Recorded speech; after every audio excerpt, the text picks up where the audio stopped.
আজ শুধু গেইটে তালা বন্ধ করতে ভুলিনি, গ্যাসের চুলা বন্ধ করতে দুধ জাল করতেও ভুলে গেছি। প্রতিদিন এমন অসংখ্য ভুল করব আমি, বকা শুনবো, তারপর একসময় অভ্যাস হয়ে যাবে, তখন আর ভুল হবে না। অন্য কেউ ভুল করলে তাকে উল্টো বকা দেব। না না, ভুল বলছি। আমাকে বকা দেওয়ার মতো কেউ আর এখন নেই, হারিয়ে গেছে অনেক দূরে। এখানে হারিয়ে গেলে মানুষ আর ফিরে আসে না, সেইখানে। সময় কি যে বিরক্ত হতাম যখন দরজার চৌকাঠে দাঁড়িয়ে আপনি বলতেন, মীরা, গেটে তালা দিয়েছো? ঠিকঠাক মতো দিয়েছো তো? আমার কণ্ঠ চেপে ধরে রাখতো রাগ নামক রিপুটা। আশ্চর্য, আমি কি ছোট্ট খুকি নাকি যে গেটে তালা বন্ধ করব না? কিছুক্ষণ পর জোর করে হাসি হাসি মুখ করে বলতাম, জি দিয়েছি, ভালো করেছো। রাফসানকে প্রস্রাব করে শোয়াবে, শীতের রাত অনেক বড় হয়, প্রস্রাব না করে শোয়ালে রাতে বিছনা ভেজাবে। রাগে আমার শরীর রিরি করতো। এত ধৈর্য কেন রে বাপু?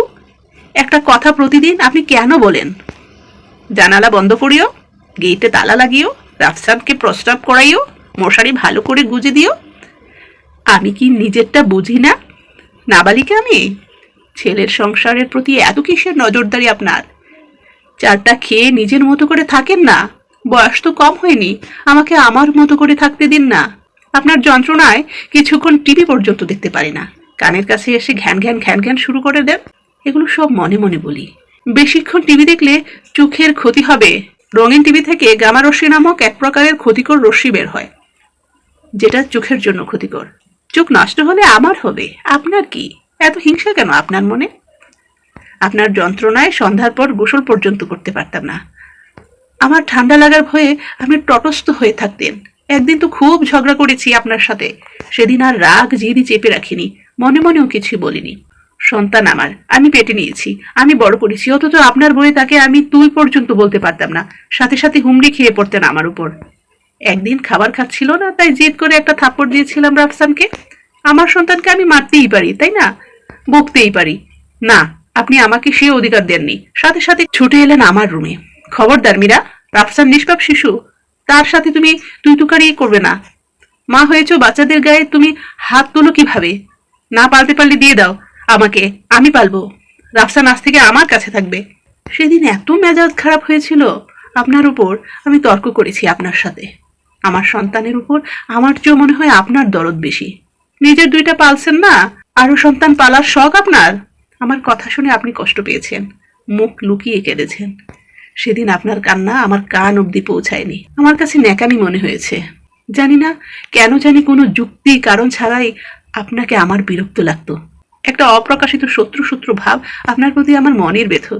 হয়তো আপনার দুইটা ছেলে, কেন আমার কাছে পড়ে আছেন? হয়তো বা এই জন্যই। আবার সেটা নাও হতে পারে, কারণ ভাইজানের কাছে গিয়ে আপনি কি করবেন? তারা শহরে থাকে, দুজনেই চাকরি করে, সকালে বের হয় অফিসের উদ্দেশ্যে, ফিরতে ফিরতে সেই সন্ধ্যা। ছেলে দুটো বড় হয়ে গেছে, সারাদিন পড়াশোনার জন্য বাইরে বাইরে থাকতে হয়। রাফসানের বাবা আপনার ছোট ছেলে, তাকে বাবা মারা যাওয়ার পর ছোট্টবেলা থেকে আপনি আগলে রেখেছেন। এখন তার স্ত্রী সন্তানকে ভালোবাসা দিয়ে, ছায়া দিয়ে, স্নেহ দিয়ে আগলে যাচ্ছেন।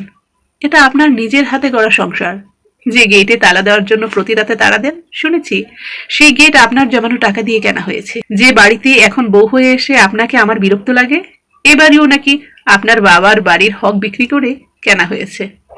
হলে হয়েছে, সে কারণে কি মৃত্যুর আগ পর্যন্ত আপনি অধিকার আঁকড়ে বসে থাকবেন? হ্যাঁ, আঁকড়ে রেখেছেন আপনি সব কিছুই। মৃত্যুর আগ পর্যন্ত, দূর আকাশের অধরা তারা হওয়া পর্যন্ত, ফয়সালকে, রাফসানকে, আমাকে, আপনার নিজ হাতে সাজানো সংসারকে, সব কিছুই আগলে রেখেছেন যত্ন সহকারে। আজ আপনি নেই, নেই মানে কোথাও নেই। আমি চাইলেও এখন আর আপনার উপর বিরক্ত হতে পারি না, রাগ করতে পারি না, তর্ক করতে পারি না।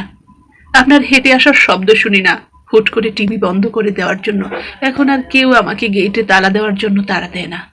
ঘন্টার পর ঘন্টা টিভি দেখলে কেউ আর আমার চোখের ক্ষতি হওয়ার ভয়ে সতর্ক করে না। আমার রাফসানকে তুই নয় মেরে রক্তাক্ত করলেও কেউ ছুটে এসে বুকে নিয়ে আগলে রাখে না।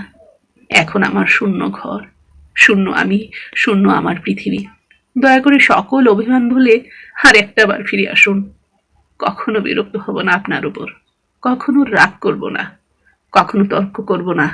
আপনার আঁচলের শীতল ছায়া নিজেকে আড়াল করে ধন্য হব। শাশুড়ি মা। লেখা কামরুন নাহার মিশু।